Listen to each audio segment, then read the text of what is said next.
এলপিজির দাম বাড়ার প্রভাব পড়েছে নিত্য প্রয়োজনীয় সেবা খাতে। ব্যবসায়ীদের টানতে হচ্ছে লোকসানের বোঝা।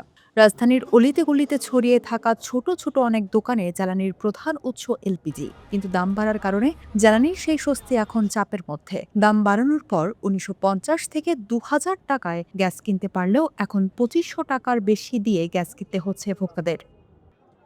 এলপিজির দাম বাড়ায় খরচ বেড়েছে কয়েকগুণ।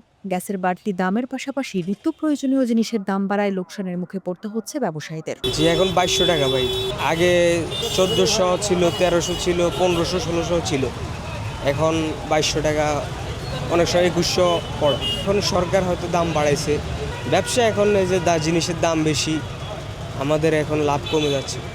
বর্তমানে গ্যাস তো মনে করেন সরকারের রেট দিয়েছে ১৯৪০ টাকা, আর এমনি সিন্ডিকেটরা মানে কিনতে গেলে আমার কাছ থেকে নেয় ২২০০ টাকা, ২৩০০ টাকা, ২৫০০ টাকা এরকম বলে যে গ্যাস নাই, দিব না, কিন্তু বাধ্যতামূলক আমাকে নেওয়া লাগে গ্যাস আর কি। ২৫০০ টাকা, ২৪০০ টাকা সরকারে এটা কোনটা মনে করে রেটটা দিল? জনগণকে কি এভাবে কিছু করবে নাকি জনগণের ব্যবসা বাণিজ্য করবে? কোনো কিছু করেই তো কোনো কুল কিনারা পাইতেছে না। গ্যাসের দাম বাড়ায় খুচরা বিক্রেতারা বলছেন বর্তমানে ব্যবসা ভালো হচ্ছে না তাদের। গ্যাসের দাম বাড়ায় অনেকে কিনছেন ইলেকট্রিক চুলা, যার কারণে কমে যাচ্ছে গ্যাস বিক্রি। বর্তমানে বেচা বিক্রির অবস্থা একটু খারাপ। গ্যাসের দাম বেশি, সবাই তো মনে করেন ইলেকট্রিক চুলা, রাইস কুকার এগুলো ব্যবহার করতেছে। গ্যাসের কাছে বিক্রির অবস্থা আগে থেকে অনেক খারাপ। পাইকারি বিক্রেতারা বলছেন তারা সরকার কর্তৃক নির্ধারিত দামে বিক্রি করছেন। বাজারে গ্যাস থাকলেও বিক্রি কম হচ্ছে। আমরা পাইকারি বেচতেছি ১৮৫০, ১৮২০, ১৮০০ বেচতেছি। বড়টা ৫৪০০। সেল কম, গ্যাস অ্যাভেলেবেল।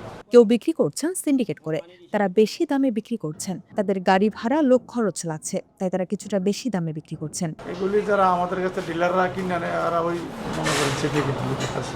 তেলের দাম বাড়লে সরাসরি তার প্রভাব পড়ে ছোট ব্যবসা ও দৈনন্দিন খরচে।